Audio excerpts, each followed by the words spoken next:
చూస్ country delight, live better. ఇప్పుడే country delight app ని download చేసుకోండి. ఇయాల మిత్రులారా, ఈ వేదిక మీద ఉన్న మేమెవరం పెద్ద పెద్ద బ్యాక్గ్రౌండ్ల నుంచి వచ్చిన వాళ్ళం కాదు.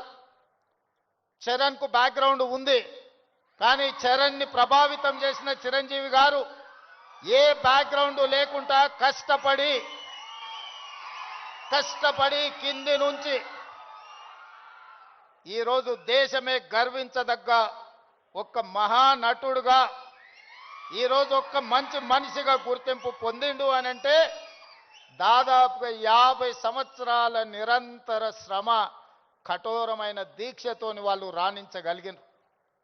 వాళ్ళు కఠోరమైన కష్టాలను ఎదుర్కొని, కష్టాలు వచ్చినా, ఇబ్బందులు ఎదురైనా, అవమానాలకు లోనైనా ఏ రోజు కూడా బాధతో కుంగిపోలేదు. భయంతో మాదక ద్రవ్యాల వైపు లేకపోతే వ్యసనాల వైపు బానిసలు కాలేదు. నిటారుగా నిలబడి వాటిని ఎదుర్కొని ఈరోజు ప్రపంచానికే ఆదర్శంగా నిలబడే విధంగా ఈరోజు వాళ్ళు రాణించారు. మరి ఈనాడు మనమందరం ఆలోచన చేయాలి. ఉద్యమ స్ఫూర్తి అయిన తెలంగాణ రాష్ట్రం, ఉద్యమాలతోనే సాధించుకున్న తెలంగాణ రాష్ట్రంలో ఈరోజు పాఠశాలల నుంచి కళాశాలల వరకు, కళాశాలల నుంచి యూనివర్సిటీల వరకు విద్యార్థులు గంజాయి ప్రభావితానికో లేకపోతే డ్రగ్స్ మహమ్మారికి బలైపోతున్నారు అని అంటే మనందరం చూసుకుంటూ కూర్చుందామా? ఒకసారి ఆలోచన చేయండి. అందుకే మిత్రులారా, ఈరోజు ప్రపంచ దేశాలలో అత్యధిక జనాభా ఉన్న దేశం భారతదేశం. కానీ ఈరోజు మీరు ఆలోచన చేయండి, మొన్న జరిగిన ఒలింపిక్స్ క్రీడల్లో పుల్లెల గోపీచంద్ గారు తయారు చేసిన వాళ్ళు కాస్తో కూస్తో మెడల్స్ సాధించి, సానియా మిర్జా కావచ్చు, లేకపోతే పివి సింధు కావచ్చు, లేదా నిఖత్ జరీన్ కావచ్చు, లేకపోతే సిరాజుద్దీన్ కావచ్చు, వీళ్ళు క్రీడలలో రాణించి ఈ దేశ ప్రతిష్టను కాపాడింది. ఒకవైపు 140 కోట్ల జనాభా ఉన్న భారతదేశం ఒలింపిక్స్లో ఒక్క గోల్డ్ మెడల్ సాధించలేదు అని అంటే ఇది ప్రపంచంలో మనకు అవమానం కాదా? ఒక్కసారి ఆలోచన చేయండి.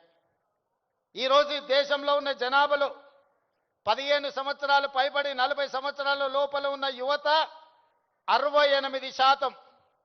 140 కోట్ల జనాభాలో 68% యువత ఉన్న దేశం ప్రపంచంలో ఏకైక దేశం భారతదేశం. ఈ భారతదేశం ఒలింపిక్స్లో ఒక గోల్డ్ మెడల్ సాధించలేదు అని అంటే మనందరం ఆలోచన చేసి ఈరోజు ఒక నిర్ణయం తీసుకోవాలి. అందుకే మిత్రులారా, ఈరోజు మీ అందరినీ వేదిక మీద నుంచి ఈడికొచ్చిన వాళ్ళు 100ల మందే ఉండొచ్చు, కానీ తెలంగాణ రాష్ట్రంలో ఉన్న లక్షలాది మంది విద్యార్థులను ఈ వేదిక మీద నుంచి నేను అడుగుతున్న మీ రేవంత్ అన్నగా, ఇది మన దేశానికి, మన రాష్ట్రానికి గౌరవాన్ని తెచ్చిపెట్టేదేనా? ఈ గంజాయికి బానిసలం అయితే ఈరోజు ఈ దేశం మనుగడ సాధిస్తుందా? ఇంతకుముందు మిత్రులు చెప్పినట్టు మన దేశం యొక్క యువ సంపదను నిర్వీర్యం చేయాలి అంటే విజయ్ దేవరకొండ ఒక అంశాన్ని ప్రస్తావించండు. ప్రపంచ దేశాల ఆర్థిక వ్యవస్థను అధిగమించి సాంకేతికంగా అన్ని రకాలుగా ఈ దేశం ముందుకు వెళ్తే ఈ దేశాన్ని ఇంకా ఎదుర్కోలేము అన్నవాళ్ళు ఏదో రకంగా మనల్ని దెబ్బతీయాలని చూస్తారు. ఆ దెబ్బతీయడానికి ఒకరు యుద్ధం ఎన్నుకోవచ్చు, ఇంకొకరు కోవిడ్ని ఎన్నుకోవచ్చు, ఇంకొకరు గంజాయి లేదా డ్రగ్స్ ఎన్నుకోవచ్చు. శత్రులు ఏమైతే కోరుకుంటున్నారో, ఏ ఆలోచనతో ఈ దేశాన్ని నిర్వీర్యం చేయాలనుకుంటున్నారో అందులో మనం భాగస్వాములం అవుదామా? వాటిని ఎదుర్కొని నిటారుగా నిలబడదామా? ఈరోజు ఆలోచన చేయండి మిత్రులారా. ఇవాళ పంజాబ్, హర్యానా ప్రాంతాలలో, దేశ సరిహద్దు ప్రాంతాలలో దేశ రక్షణకు ఉక్కు కవచంగా నిలబడ్డ పంజాబ్ రాష్ట్రం, పోరాటాలకు దేశ స్వతంత్రంలో అగ్రభాగాన నిలబడ్డ పంజాబ్ ఈరోజు డ్రగ్స్ మహమ్మారిలో కొట్టుకుపోతుంది.